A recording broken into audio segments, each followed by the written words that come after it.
The 2024 U.S. presidential election was one of the most contentious elections in American history, with unprecedented events occurring, including President Joe Biden being replaced by Vice President Kamala Harris as a Democratic nominee, and Republican former President Donald Trump running for a second non-consecutive term and winning, the second U.S. president to do so since Grover Cleveland in 1884 and 1892. In addition, Trump won all the 7 swing states and came close in other states, ones that might potentially be future swing states. Which U.S. states have high chances of becoming ones? Let's find out.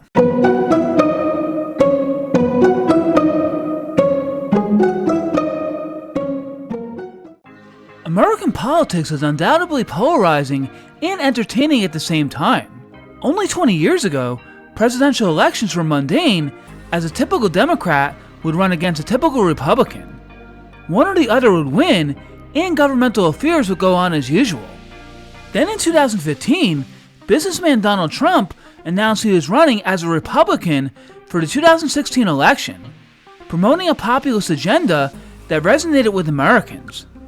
Trump went on to win the 2016 Republican primaries, beating out establishment Republicans like Jeb Bush.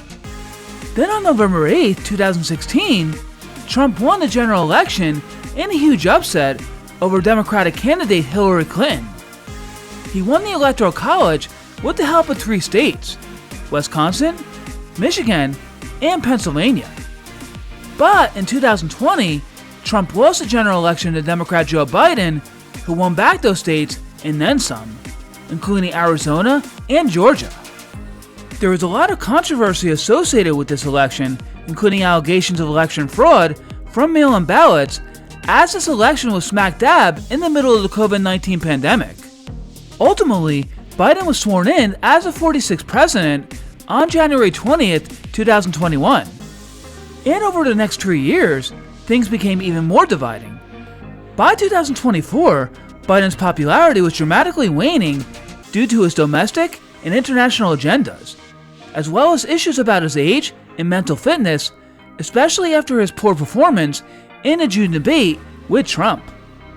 In July, Biden dropped out of the race, and thereafter, Vice President Kamala Harris became the presumptive nominee and eventually the nominee. From July to November, polling showed that the election was tight, especially in the 7 major swing states of Pennsylvania, Michigan, Wisconsin, Georgia, North Carolina, Arizona, and Nevada. Fast forward to November 5th, the 2024 presidential election took place, and Trump ended up defeating Harris with a total of 312 electoral votes to Harris's 226. And unlike 2016, Trump won the popular vote, receiving 3 million more than Harris. Besides Trump winning all 7 major swing states, he gained ground in several others, which may signal a shift to these states becoming future swing states. Let's take a look at some of these states and the trends of what might happen there in future elections. All of the southern states gave their electoral votes to President-elect Trump except for one, Virginia. From 1968 to 2004, Virginia gave its electoral votes to exclusively Republican presidential candidates, but in 2008, this changed when the state's electoral votes went to Democratic candidate and former President Barack Obama. And for the last 5 presidential elections, Democrats won the state. The reason for Democratic victories were multifaceted, with one major one being population growth in and around the Washington, D.C. metro area. Like the people who live and work in Washington, D.C., so were the people who moved to Northern Virginia, and these groups often favored Democratic candidates. Another reason was a demographic shift. Virginia saw growth in its Hispanic, Asian, and Black populations, especially in urban and suburban areas, and historically, these groups voted for Democrats. But in the last few years, things have changed somewhat. In 2021, Virginia elected Republican Glenn Youngkin as their governor, a staunch conservative who did endorse Trump for 2024. Youngkin won the election by a 2% margin over Democrat Terry McAuliffe. In this past year's presidential election for Virginia, Harris received 51.8%, over Trump's 46.08%. In 2020, Biden received 54% and Trump 44%. The closer margins in this year's election, along with electing a Republican governor, may signal Virginia reversing back to becoming a swing state, or possibly a red state, depending on people's support or disapproval of Republicans at the federal and state level. While New England is generally classified as a safe Democrat stronghold, New Hampshire stands out. Known as a bastion for libertarianism, New Hampshire has voted back and forth between Republicans and Democrats on both the federal and state levels. The last time New Hampshire gave its electoral votes to a Republican was in the 2000 election, in which Bush received 48.07% of the vote, while Gore received 46.8%. In 2016, the state almost flipped Republican when Clinton got 47.62% over Trump's 47.25%, a 0.37% margin. But in 2020, Biden won New Hampshire by nearly an 8% margin over Trump. However, this year, Harris won the state by only a 3% margin over Trump. New Hampshire was initially classified as a swing state and is home to the New Hampshire primary, the first primary election held during primary season. If Republican ideologies resonate with the people of New Hampshire, it is quite possible that the state will become a safe swing or eventually a red state. Another northeastern state that surprisingly may become a swing state is New Jersey. Since 1992, New Jersey has given its electoral votes to all Democratic candidates, but in this last election, Harris received 51.8% of the vote over Trump's 46.2%, only a 5.6% margin. In 2020, Biden received 57.3% to Trump's 41.4%, a 16% margin. Typically, New Jersey Democratic strongholds are situated in the urbanized corridor on and around the New Jersey Turnpike, while Republican strongholds include northwestern and western New Jersey and South Jersey counties, especially Ocean County. This year, however, there were some shocking shifts.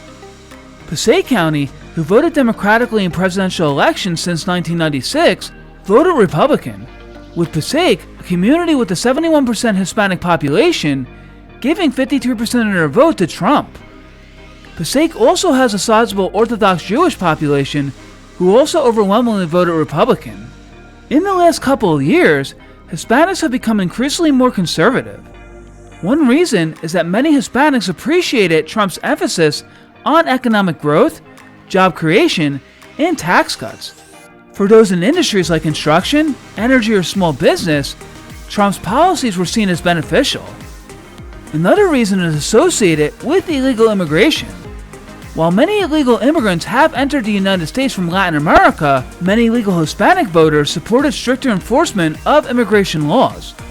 While New Jersey had closer margins in this election, it may still be an uphill battle for New Jersey to become a true swing state, as many municipalities did vote overwhelmingly Democrat, with some communities in Essex County voting 80% or more for Harris.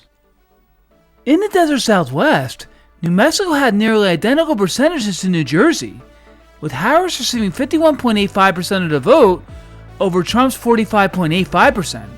Until the 2008 election, New Mexico was regarded as a swing state, but demographically, the state has changed to become a majority-minority state, with half of the population being Hispanic.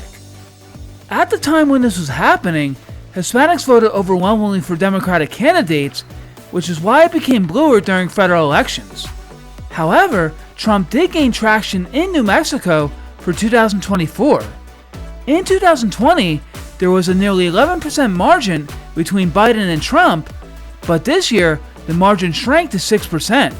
Trump also flipped Socorro County, a majority Hispanic county who hasn't voted Republican since 1988. Being a border state, New Mexico is directly affected by the illegal migrant crisis.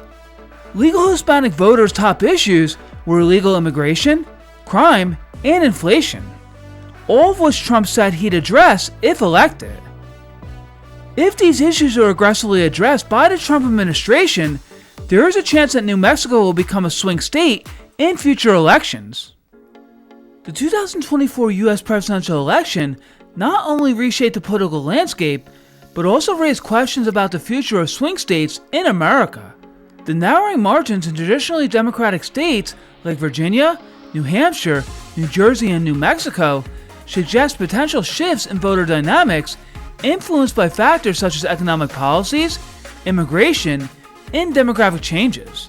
These trends could redefine the battleground states in upcoming elections. The reemergence of Donald Trump and his ability to flip key counties and states demonstrate how political ideologies and public sentiment can evolve. As the electorate becomes increasingly divided, the once predictable patterns of voting are becoming more fluid. This raises fascinating possibilities for political strategists, candidates, and voters alike. With the groundwork laid by the 2024 election, the next few cycles may redefine what it means to be a swing state, challenging conventional assumptions about blue and red strongholds. That concludes this week's episode. Thank you so much for watching. I hope you enjoyed it, and if you'd like to leave your feedback, please do so in the comment section below. Also, be sure to subscribe to my channel, Our World, Our Planet, Our Home, to view more videos. Until next time!